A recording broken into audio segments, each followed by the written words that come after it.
Hello everybody, my name is Rachel and today I am reviewing Trafalgar by Angélica Gorodischer.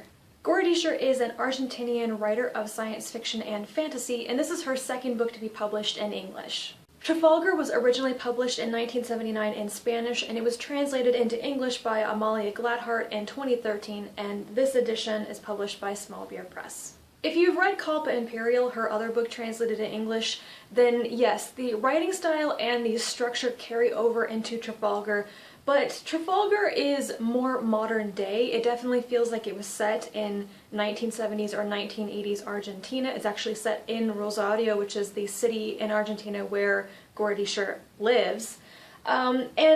Unlike Culpa Imperial, while it has that kind of short story collection feel, it is less episodic and less surreal. Let's put it that. It feels more like a novel with named chapters. The stories here are chronological, they are cumulative, and by the time you get to the end, you need to have known some of the stories that come before. So there is definitely a benefit to reading it in the order it's presented.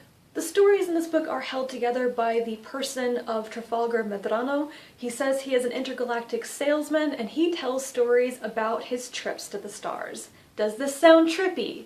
Yes. Did it remind me sometimes of Hitchhiker's Guide to the Galaxy? Yeah, a little bit.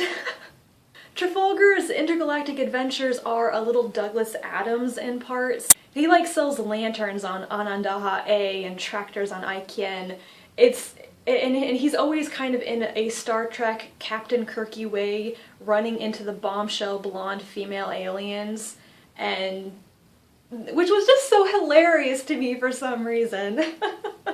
Whenever Trafalgar comes home, he goes to the Burgundy or the Jockey Club, he meets up with his friends, and he slowly tells them stories of his adventures while they ply him with obscene amounts of coffee. And that's the running joke, is how much coffee Trafalgar drinks. One of the most enjoyable aspects of this book for me is how the perspective changes from story to story. Even though it's always Trafalgar telling his story, how you see him telling the story changes, pretty much in every single story. So for example, the first story is told from the perspective of one of his friends. They're having coffee and you get the story through a conversation.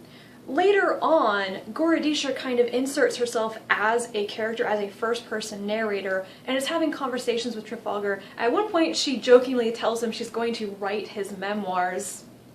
She did. And then in one of my favorite bits called Interval with My Aunts, what happens is that one of Gorodischer's aunts runs into Trafalgar off screen. He relates a story to her, then she comes running back to Gorodischer. They're sitting around eating, and the aunt is then relating the story to Gorodischer's fictional self.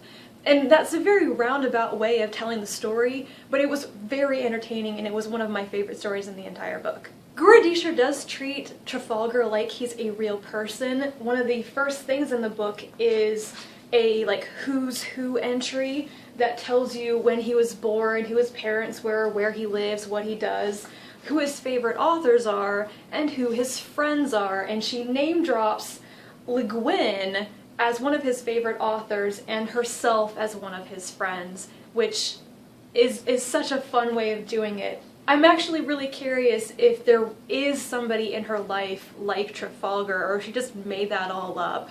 It seems quite real.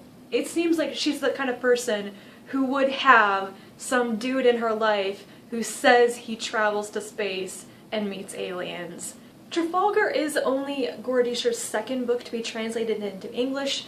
Unfortunately, I am really feeling the language barrier now. I want to read everything that she has written, and I can't, because unfortunately I have forgotten most of the Spanish I ever learned, and I was never probably advanced enough to read her books in the original language. But her third book, Prodigies, is coming out in August by Small Beer Press, and I have pre-ordered it already and I cannot wait. I loved this book. I can highly recommend it. I cannot think of another book or another author I have read maybe other than Le Guin, that is similar enough to this where that would help me make a recommendation about whether you might like it as well. But I feel that it's kind of fun. It can also be very thought-provoking. It can be very quirky. And if you need an entry point into SFF that doesn't come from North America, that doesn't come from like the UK, then this is a wonderful South American author to start with. That's it for this review. If you have read Culpa Imperial or Trafalgar and you want to talk about them, please comment down below. If you're interested in reading them, let me know. And thank you for watching. I will be back in another video shortly. Bye!